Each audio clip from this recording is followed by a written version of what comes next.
Президент Садыр Жапаров Улуттук коопсуздук мамлекеттик комитетинин төрагасы Камчыбек Ташиевди кабыл алды. Улуттук коопсуздук мамлекеттик комитетинин төрагасы Камчыбек Ташиев 24-25 март күндөрү Ташкентте өткөн кыргыз-өзбек мамлекеттик чек араларын делимитациялоо жана демаркациялоо боюнча эки өлкөнүн өкмөттүк делегацияларынын ортосундагы сүйлөшүүлөрдүн жыйынтыктары жөнүндө маалымат берди.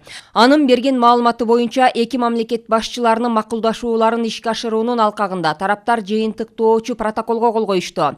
Кыргыз-өзбек мамлекеттик чек арасынын калган тилкелери боюнча бардык маселелер аймактарды алмаштыруу принциби менен тактоо жол жобосунан өттү. Тараптар Кемпир-Абад суу сактагычы, Шарихан-Сай каналы, Гавасай, Көксерек, Баястан, Акташ, Үңкүртөө, Кара Белес тилкелерин тактоодон өткөрүүнү макулдашканы белгиленди. 1-апрелден тартып адамдардын, жеңил автоунаалардын жана кичи автобустардын өтүүсү үчүн кайтпас, өтүкчү өткөрүү пункттарын ачуу боюнча макулдашты. Өзбекстан тарап аркылуу Кара Суу, Бегабад, Ынтымак, Кеңсай жана Сейдикум өткөрүү пункттарын калыбына келтирүү иштерин жүргүзүү жөнүндө макулдашууга жетишти. Президент Садыр Жапаров бул кадам кыргыз-өзбек эки тараптуу мамилелерде тарыхый мааниге ээ экендигин жана буга чейин орун алып келген айрым чек ара чыр-чатактарына чекит коюла турганын канааттануу менен белгиледи.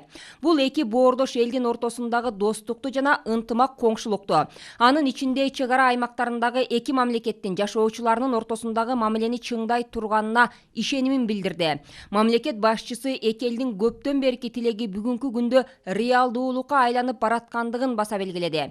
Жапаров бул багытта башка коңшу мамлекеттер менен сүйлөшүүлөрдү активдештирүү зарылдыгын дагы айтты.